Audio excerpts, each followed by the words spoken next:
Hola, ¿qué tal? Un saludo para todos. Tiempo de reflexionar sobre un tema de absoluta vigencia. ¿Creen ustedes que Colombia está implementando medidas efectivas frente al cambio climático? ¿Sí o no? Saludo al subdirector de Planeación Nacional, doctor Manuel Fernando Castro. Gracias por estar con nosotros. ¿Qué dice usted? ¿Sí o no? Sí, aunque al país le hace falta todavía mucho trabajo y mucho camino por recorrer, es muy importante tener en cuenta que con la creación de nueva institucionalidad, nuevos instrumentos como el Sistema Nacional de Gestión del Riesgo o el Fondo de Adaptación, el país se ha venido preparando para atender de manera preventiva y, digamos, de manera ex post los eventos relacionados con el cambio climático. Muy bien, Juan Carlos Gutiérrez de la Fundación Alma, ¿qué dice usted? ¿Sí o no? No se ha hecho lo suficiente en Colombia alrededor del tema. Desafortunadamente, una cosa son las convenciones internacionales y las políticas de cambio climático, de adaptación a cambio climático, etcétera, y otra cosa es el impacto que tienen sobre el ordenamiento territorial, ambiental y productivo de Colombia, que cada vez nos sorprende con nuevos desastres que tienen que ver directamente con esa falta de preparación y prevención frente al tema. Doctor Castro, usted reconoce que algo está faltando. Para usted, ¿qué es lo más importante? ¿Qué nos ha faltado para implementar efectivamente esas políticas? Sin duda, falta mucho, pero quizás lo más importante es tomarnos más en serio el ordenamiento del territorio, particularmente el principal instrumento con que cuentan los municipios y el país, que son los planes de ordenamiento territorial.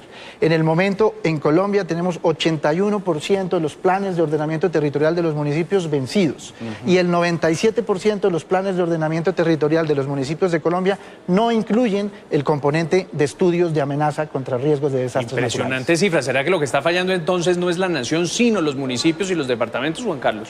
Creo que están las dos escalas, pero yo lo que veo también es una contradicción muy importante entre políticas nacionales alrededor, por ejemplo, de las infraestructuras. No es posible que no haya estudios de impacto ambiental para las vías 4G o que al mismo tiempo que hablamos de prevención de cambio climático esté habilitándose temas para fracking alrededor de la sabana de Bogotá, en zonas del Valle Medio del río Magdalena, en zonas de recargas de acuíferos.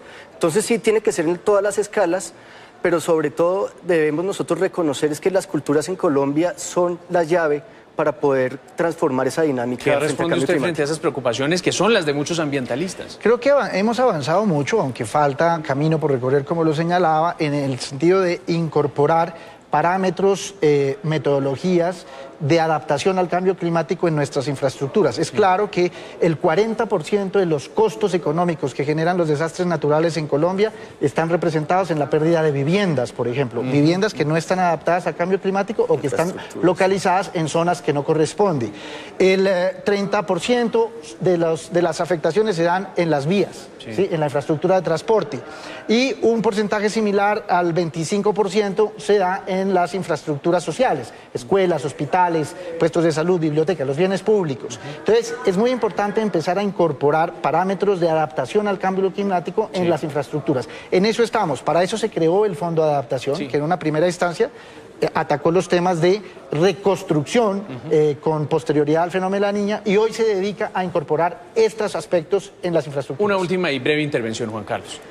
En Colombia no hay desastres naturales. Son desastres que son completamente previsibles y son desastres entonces sociales, económicos, culturales.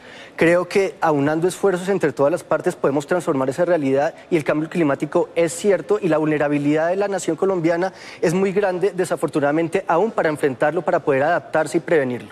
Señores, muchas gracias. Sí o no, veamos cómo van los resultados y las opiniones entre nuestros televidentes.